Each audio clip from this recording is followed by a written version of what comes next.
Hello good morning guys, this is Kadar. So ఇప్పుడే ఒక P trade తీసుకున్నా నేను. మార్కెట్ చూడండి, గ్యాప్ డౌన్ ఓపెన్ అయింది, ఇమీడియట్లీ మనకి క్లోజింగ్ ప్రైస్ బ్రేక్ అయింది. ఇక్కడ మనకి రెసిస్టెన్స్ కూడా తీసుకుంటుంది. సో ర్యాండమ్ సెల్లర్స్ వచ్చారు, వాళ్ళ ఎస్ఎస్ కూడా హిట్ అయినాయి. సో మనకి అప్ సైడ్ ఎస్ఎస్ లేవు మనకి. సో మార్కెట్ ఏంటంటే ఇప్పుడు ప్రీవియస్ హై కూడా బ్రేక్ అయింది మనకి. ఇక్కడ ఓన్లీ బయర్స్ వస్తున్నారు, ఇక్కడ ఒక బ్రేక్అవుట్ అయింది, ఇక్కడ ఒక బ్రేక్అవుట్, ఓన్లీ బయర్స్ వస్తున్నారు. సో మార్కెట్ కంటిన్యూ వచ్చిద్దని ఒక ట్రేడ్ తీసుకున్నా. ఇక్కడ ఏంటంటే స్కోప్ కనిపించలే నాకు, ఇక్కడ బయింగ్ వెళ్ళే స్కోప్ కనిపించలే. మూమెంట్ ఏదో ఉందిలే కానీ ఈ మూమెంట్ మనకి సస్టైన్ అవ్వదని ఒక ట్రేడ్ తీసుకున్నా. ఇది చూడండి, ఇది ఒక రేంజ్ ఉంది మార్కెట్. ఈ రేంజ్ ఇప్పుడే బ్రేక్ అయింది, దగ్గర బ్రేక్ అయినట్టు చూపిస్తుంది. ఒకవేళ సెల్లర్ ఉంటే ఇక్కడ పైన అప్ సైడ్ సెల్లర్ ఉన్నారు చూడండి, ఇక్కడ ఈ సెల్లర్ ఉంటే ఇప్పుడు పుష్ చేస్తాడు మార్కెట్ డౌన్కి. సో ఆ బేస్ మీద ట్రేడ్ తీసుకున్నాను నేను.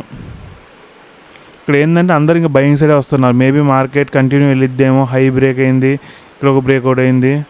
ఇక్కడ ఎం ప్యాటర్న్ చూసారు, ఎం ప్యాటర్న్లో కూడా ఎస్ఎస్ హిట్ అయినాయి. మేబీ మార్కెట్ కంటిన్యూ వెళ్ళిద్దని అందరు బయింగ్ సైడ్ వస్తారు. ఇక్కడ సెల్లింగ్ తీసుకునేటప్పుడు కూడా బయింగ్ సైడ్ వస్తాడు.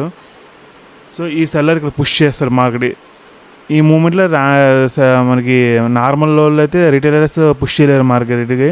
ఇప్పుడు ఈ సెల్లర్కి మంచి ప్రీమియమ్స్ దొరుకుతున్నాయి, హైలో దొరుకుతాయి. సో వీడు ఇప్పుడు మార్కెట్ డౌన్ సైడ్ తీసుకొస్తాడు. ఆ బేస్ మీద ఒక ట్రేడ్ తీసుకున్నా. సో వెయిట్ చేద్దాం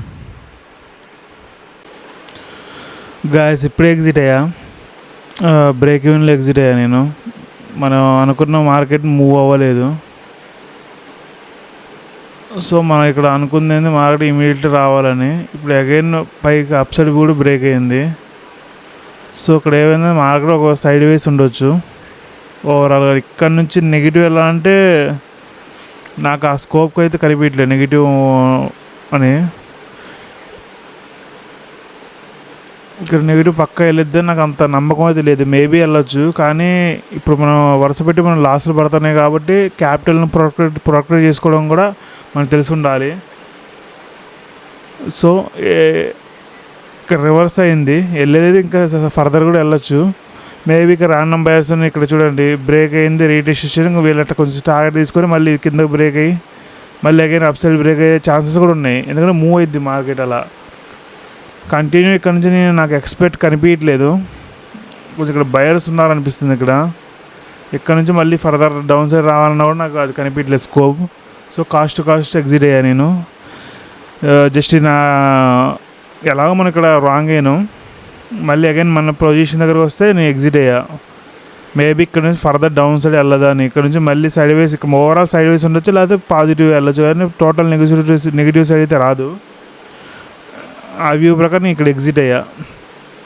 ఒకవేళ డౌన్ సైడ్ వెళ్ళినా కూడా చేసేదేం లేదు. మనం ఎందుకంటే మనకి లాస్ట్ 2 days మనకి వరుస పెట్టి లాస్లో పడ్డాయి. సో ఇవాళ కూడా మనకు ఓవరాల్ కొంచెం రిస్కీగా కనిపిస్తుంది ట్రేడ్. అసలు చూసారు, అసలు అయితే ఇక్కడైతే ఈ మూవ్లోనే రివర్స్ అవ్వాలి, ఇక్కడ ఈ మూవ్ ఇవ్వకూడదు. సరే ఒకవేళ ఇచ్చినా కూడా కంటిన్యూ ఇక్కడ డౌన్ సైడ్ వెళ్ళిపోవాలి ఈ మూవ్లో. అగైన్ మనకి ఇక్కడ అప్ సైడ్ బ్రేక్ అయింది. సో నాకు ఇక్కడ రిస్కీ అనిపిస్తుంది. ఇక్కడ వెళ్ళలేదు, ఇక్కడ వెళ్ళేది కూడా ఇక్కడ రివర్స్ అయింది. అగైన్ మనం ఎక్కడ ట్రేడ్ తీసుకుని అక్కడ వచ్చిందంటే మేబీ మార్కెట్ ఇక్కడ సైడ్ వేస్ అయింది, అప్ సైడ్ వెళ్ళే ఛాన్స్ కూడా ఉంది, లేదా సైడ్ వేస్ అయ్యిద్ది.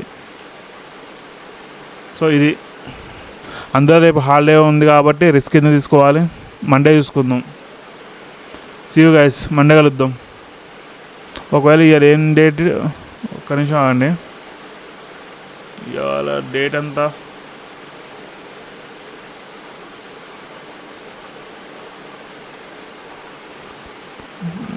ఇవాళ వచ్చేసి గురువారం అంతే. ఓకే, శుక్రవారం, శనివారం, ఆదివారం. సో మండే కలుద్దాం. ఇదిగోండి చూడు, గ్రీన్ క్యాండిల్ కూడా పడుతుంది. ఎందుకు రిస్క్ తీసుకోవడం చూడండి. సైడ్ వేస్ అయినా ఉండొచ్చు, లేదా పాజిటివ్ అయినా వెళ్ళిద్ది. మనం ఎందుకు రిస్క్ తీసుకోవాలి, క్యాపిటల్ మీద ప్రొడక్ట్ తీసుకోవడం రావాలి మనకి. సో అందుకోసం ఎగ్జిట్ అయ్యా.